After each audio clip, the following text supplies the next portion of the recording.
Hello and welcome to the 9 in 10 News for the Community by the Community podcast. I'm your host, Courtney Hunter, and having grown up in Northern Michigan, something I have always personally loved about this area is the love and support that comes from every corner of these Northern Michigan communities. So the goal of this podcast is to promote and get to know the many local nonprofits and charities and their work, along with individuals who really leave an impact on their communities through outreach or volunteering. If you ever want to nominate a group or individual, please send me an email. That's at Courtney Hunter, CourtneyHunter at 9in10news.com. I'd love to hear all about who's making a difference where you live. Today, we get to sit down with Grace Hudson from Arts for All of Northern Michigan. I absolutely adore what they stand for, and I cannot wait to learn more about it. So, without further ado, let's get to it. We have Grace Hudson here with us today from Arts for All of Northern Michigan. Thank you so much for coming down, by the way. Thanks for having me. Yeah, so tell me a little bit about what is Arts for All? Arts for All is a nonprofit based in the Grand Traverse area. We serve the 5 surrounding county area, and we provide accessible arts and culture that is adaptive, inclusive, and accessible. So what does that look like? It takes shape in a variety of ways. We have a few different programs I'm happy to tell you about, but we work in a lot of classrooms, both general education, special education, and alternative. We are in our community at different community events, and we just opened a community studio that we're so excited about. That is really awesome. So Tell me a little bit about what is your role with Arts for All? I am the executive director of Arts for All, so I oversee all of the management of the organization. Awesome. How did you get involved with that? I got lucky. I am a teacher by degree, and so when I moved back up to Michigan, my teaching license was in Indiana, so I had to go through the process of transferring my licensure, and in the middle of that, I just kind of kept my eye on openings and different things, because it's a lengthy process. For sure. And this popped up, and I thought, well, I'll give it a shot, and I'm an artist as well, and so this was two of my passions. Yeah, merging it all together. Yeah. Awesome. So did you teach special education or? My degree's in special education, but I actually ended up teaching English learners. There was a huge need for it in my area, and so it was a total surprise, but I have a certification in that as well. I just wasn't quite expecting for that to be what I spent my time teaching. So It was exciting to get back into the realm of special education with this position. Yeah. I mean, I always think special education teachers are such special, wonderful people. So, what sparked your passion for that? Why do you love it so much? Oh my gosh, that's hard to put into words. When you can open up an opportunity for someone who may not be able to communicate their joy or their excitement in the same way that you and I do, they have it just the same, but that communication might look a little different. When you can unlock that and provide that opportunity, and you see that joy come to life in whatever form of communication they are using, that's it. It's that moment. There's no other feeling like that for sure. Yeah. And so you getting to combine, I feel like the arts offer so much of that ability because there's so many different kinds of arts. Yeah. To be able to unlock all of that. So do you have any stories specifically from those moments? Oh my gosh. Yeah. So last winter we were honored to participate in Swing Shift in the Stars in Traverse City, and I danced, which was a crazy idea, yes, alongside Derek Woodruff, who owns Floral Underground. He was our star. Yes, he's great. I love him. Yeah, we love Derek. And we, so him and I danced a number together, and then for our second number, we danced with some of our participants. And all four of them, did an incredible job, but Cole especially is incredibly talented when it comes to dancing. I mean, just naturally gifted rhythm, breakdancing. It just comes out. Oh my gosh. It's amazing. It is amazing. So to see him, and he performs all over like the community. He's always dancing, but to see him on the stage at the Opera House and just in his element. Yeah. Yes, that was one of my favorite, I think, moments so far. That's awesome. Yeah. So we touched a little bit. You guys just got this studio. What can we expect from the studio? The studio is such a great place. If you guys haven't been in, I highly recommend stopping in. So we have about 2,300 square foot of just open studio space. So we transform to whatever art we are doing. We have a hip hop class going on right now, so that's a 6-week class, and it's actually adults of all abilities. So we've got adults without disabilities and with disabilities learning a dance together that they'll then perform. So we've got lots of different opportunities like that to actually participate in a paid class with a professional teaching artist in our community and either perform or take something home that you have created. So we've got stained glass coming up, which is really cool. Yes, yeah. Tommy Deercole is in our community, and he's done different works around town, and he's a master glass craftsman, I think is the exact term. But I tried stained glass, and it was so fun. So fun. It's so different. So different. Yeah. And it's not something you'd normally have the chance to go and learn how to do. It can almost be a little intimidating, too. For sure, yeah. And our artists also go through training about accessibility in general and disability awareness. So not only are they trained for the different abilities that may enter our class, but they are trained to make sure that whatever they're doing is as accessible as possible for anyone. So especially something like stained glass that can be so intimidating. It was so fun, and I felt really confident doing it because I had a great instructor. Yeah. So we've got that coming up. We've got a really cool class coming up at the end of February called Renew. That's with our instructor, Amber Coulter. She teaches art journaling, and it is like you take any journal, and she uses mixed media, so stamps, writing, painting, pastel, just anything, different printmaking techniques, and you create this journal full of just like wildly colorful pages that are just full of variety. And you look like you created a masterpiece, and while you're doing it, you're like, what am I even? What's happening? What is this process? And then you look at it, and you're like, oh my gosh, that's amazing. And we're fusing that with our teaching artist, Courtney Wiggins, who does sound therapy with Himalayan singing bowls, which is like, you know, when you go to yoga and you hear that little bowl bell that they have. Yeah. It's going to be awesome. I can't even explain what to expect step by step, but know that those two really kind of like refreshing arts are going to be fused, and it's a 2-hour class, and you'll walk away being relaxed and feeling creative and having that creative outlet. Yeah. No, I love that you said it's for all abilities. So it's bringing people together too. Yeah. You know, and there's a need for people with, you know, disabilities to have that ability to be with everybody else. So I feel like this creates this perfect combination of they are like everybody else. Yeah. You know, we can all do this together. Yeah. I love that. Yeah, we're all humans at the end of the day. That's what we tell some of our volunteers too. And what we want to do is kind of take away, we love having specialized classes. We love being in special education classrooms. There's a huge need for that still. But what we're also seeing is that in our community, there's not enough opportunity for us to just all play and learn together on the same page. So we're trying to offer that where, you know, if you don't have a disability, you're not coming in as a volunteer, you're not coming in as a mentor, you're taking the same class that somebody who might also have a disability is taking. Yeah, you're coming to participate. Yeah, exactly. I love that. You did touch on volunteers though, so what kind of volunteer opportunities do you have? Oh my gosh, tons. And if we haven't thought about it and you have an idea, let us know because we run on volunteers. We are a small nonprofit. Our staff is all part-time as well, so volunteers make all the difference. We love having volunteers at our programs. Our most fun volunteer job, I would say, is our dances that happen 5 times a year at the Elks Lodge in town. Oh my gosh. So fun. We get between 60 and 100 participants, adults who are coming it's a social dance. We have a real DJ and lights. And 5 times a year? 5 times a year. That's awesome. Yeah. So our next one coming up is Valentine's, and they're usually with the holiday season. Yeah. So because our crowds are getting larger and larger, our volunteers' 2 jobs are to dance, essentially. Number one, very important. To just some volunteer supervision to make sure everybody's staying safe.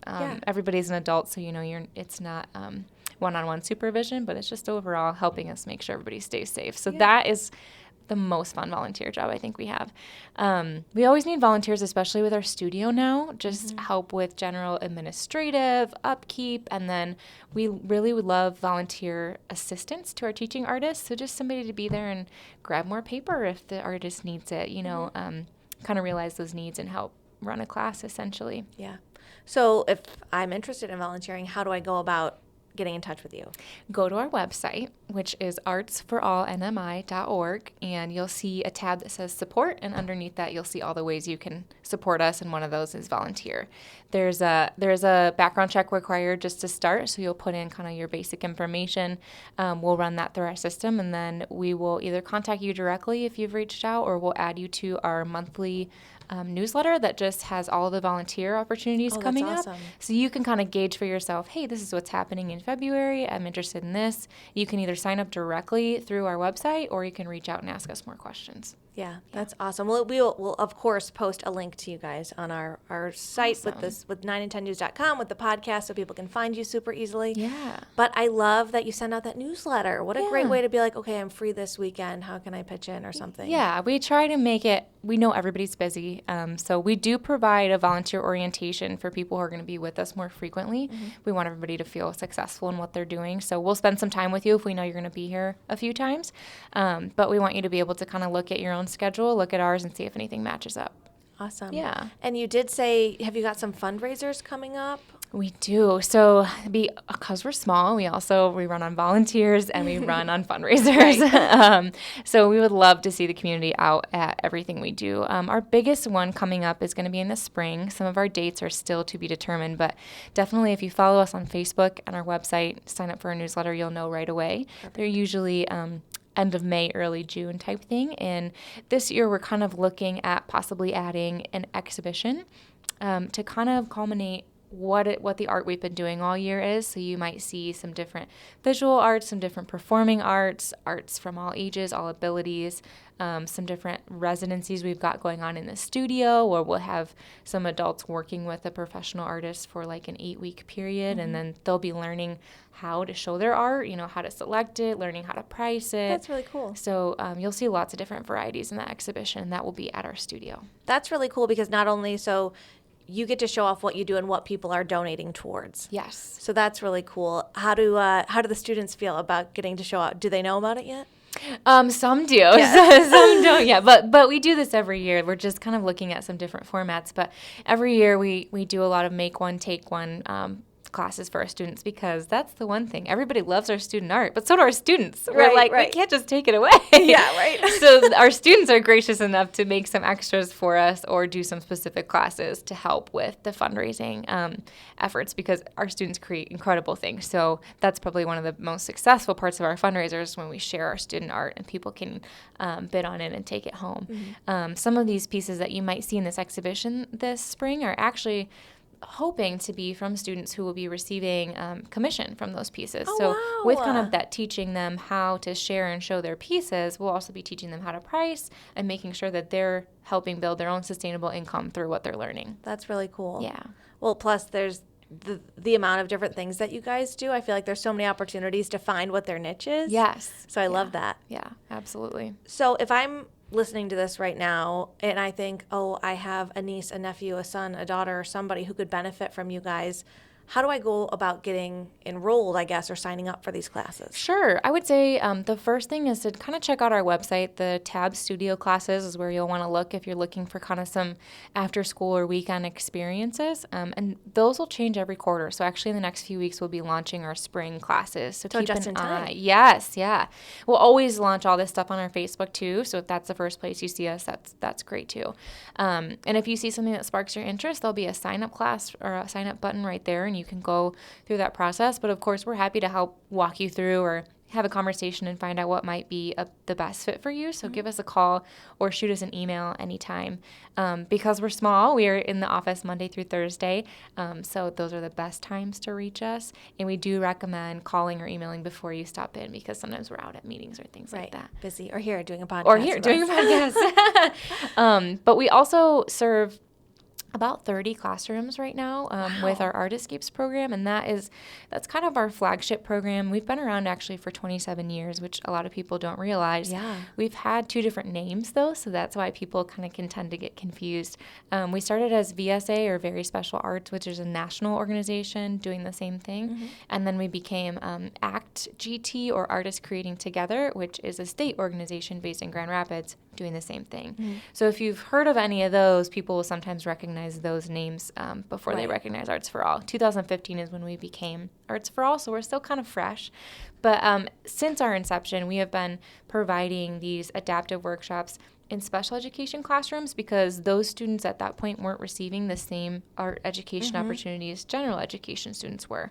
So that's what we went in to do. That's what we did for a long time, and now that's still our main priority is making sure that all students have access. So if you have a family member who's in a school and you feel like they might need some access to some adaptive art, we also supplement regular art teachers too. We don't necessarily replace those. Oh, okay.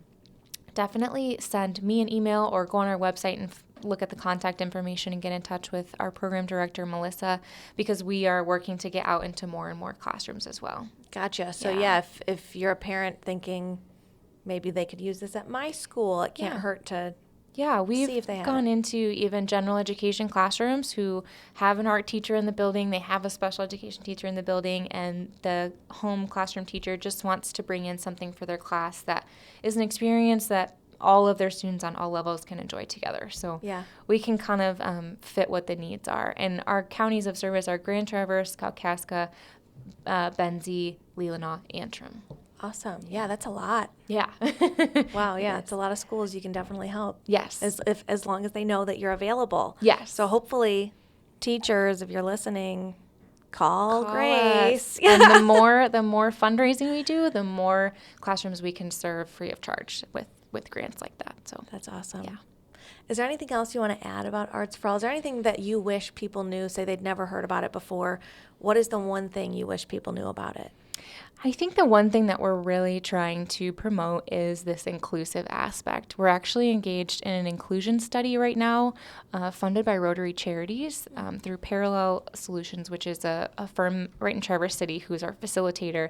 And we're actually gauging what the community what is inclusion? Because everybody has so many different answers. So we're running focus groups, surveys, interviews to kind of ask different parts of the community, what is inclusion to you? Where do you see it happening? Where do you not see it happening? And what do we need to do it better? And the tool, which will be ready this spring as a result of this survey, will be available to all recreational and educational organizations as just a starter for how to improve your inclusive practices. Yeah. So I think because we've been around for so long, people traditionally think of us as only for people with disabilities, and we're here for everybody. We want everybody to participate in arts and culture. Right. Bring people together. Yes. I love it. Better together. Yeah. Is there anything else?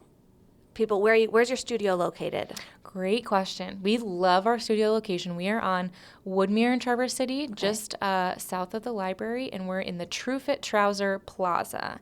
So that's a pretty historic building in Traverse City, and you want to look for the blue and orange sign. And we are actually surrounded by tons of working artists in our building. So awesome. We love getting to be around that creative vibe all the time. Oh, I did have one more question. Sure. Say I am not an artist, but say I am. Is there a way that I can get involved with you? Great question. We need more and more teaching artists always. So that would be a great thing to reach out to our program director, Melissa, about, or go to our contact on the website, just shoot an initial email. We train our teachers normally in the fall. We have a 2-night training. TBA ISD, the school district, helps us provide, and then Melissa, our program director, provides. So we make sure that you're ready and equipped for any of our teaching situations. We are really proud to pay and support all of our local artists, and we will work with your schedule. But because awesome. Kind of our classes are differing times, differing days, not completely consistent, we need a much larger teaching pool. So any artists, send us. Well, and that's how you can offer all these things like stained glass or dancing or the multimedia arts. I love that. Exactly. Yeah. Perfect. Well, we will put your website on ours so that people can get a hold of you. Thank you so much for coming to talk to us. I mean, what you guys do is, I love the message you're sending. Thanks. We have a lot of fun. Good. Thank you so much, Grace. Again, that was Grace from Arts for All of Northern Michigan. Head to 9in10news.com for details on how you can get involved. And as always, if there are any groups, nonprofits, charities, or even exceptional individuals that you'd like to hear about, email me at CourtneyHunter@9in10news.com. From podcast producer Joe Busick and myself, thanks for listening to the 9 in 10 For the Community by the Community podcast. The For the Community by the Community podcast is brought to you by Traverse Catholic Federal Credit Union, financial services for the community, established 1950.